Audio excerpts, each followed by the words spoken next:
नाराजगी क्यों है आप? ये कौन है? किनका नाम ले रहे हो आप? कौन है ये? डरिए नहीं इन चोरों से, हम जानते हैं कितने बड़े गुंडे हैं, कितनी बड़ी गुंडी है।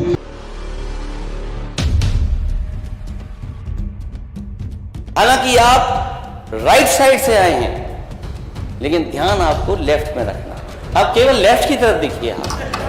इसमें आपको कोई ये सलाह दे कि हमारे ऊपर भी नजर डालें, इसका मैं कोई औचित्य अभी नहीं अनुभव कर रहा हूं।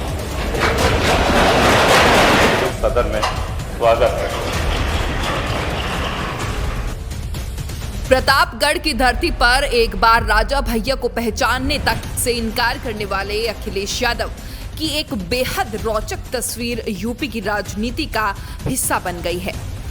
जिस यूपी के चुनाव में अखिलेश यादव ने इस बार राजा भैया के लिए तमाम बयान दिए, जिस यूपी के चुनाव में अखिलेश ने राजा भैया के कुंडा में कुंडी लगाने की बात कही, जिस यूपी के चुनाव में राजा भैया ने अखिलेश की सरकार ना बनने देने की बात तक कह डाली, अब उसी यूपी की विधानसभा में अखिलेश यादव और राजा भैया ने एक दूसरे का शालीनता से अभिवादन किया और मुस्कुराकर एक दूसरे से मिले भी।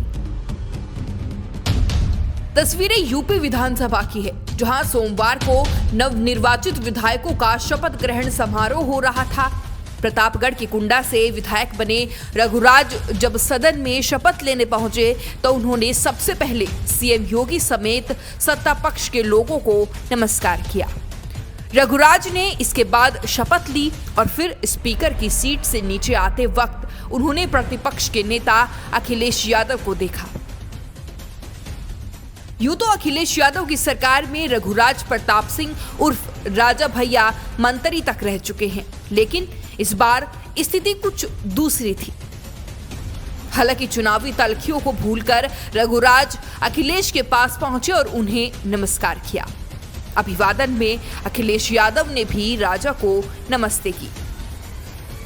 इस मुलाकात के अतीत में राजा भैया और अखिलेश यादव के बीच तमाम तल्ख बयानों का एक सिलसिला चल चुका है। एक जमाने में अखिलेश यादव के सीएम रहते उनके सबसे कद्दावर मंत्री रह चुके राजा भैया से अब सपा अध्यक्ष की तल्खी ऐसी हुई कि उन्होंने राजा को पहचानने तक से इनकार कर दिया। इस चुनाव में पहली बार अखिलेश यादव ने कुंडा सीट से अपने नेता गुलशन यादव को मैदान में उतारा, जबकि इससे पहले अखिलेश यादव राजा भैया के खिलाफ मैदान में नहीं उतारते थे। वैसे इस चुनाव में भी जीत राजा भैया की ही हुई, लेकिन चुनाव में प्रचार के दौरान दोनों के बीच तल्ख बयानबाजी जरूर देखने को मिली। अखिलेश यादव ने तो प्रचार के दौरान यहां तक कह दिया था कि कुंडा में कुंडी लगा दी जाएगी, लेकिन राजा भैया ने इससे नाराज होकर सभा में कह डाला कि 7 पुश्ते भी लग जाए तो भी कुंडा में कुंडी नहीं लगा सकते। Bureau report, news 80 desk.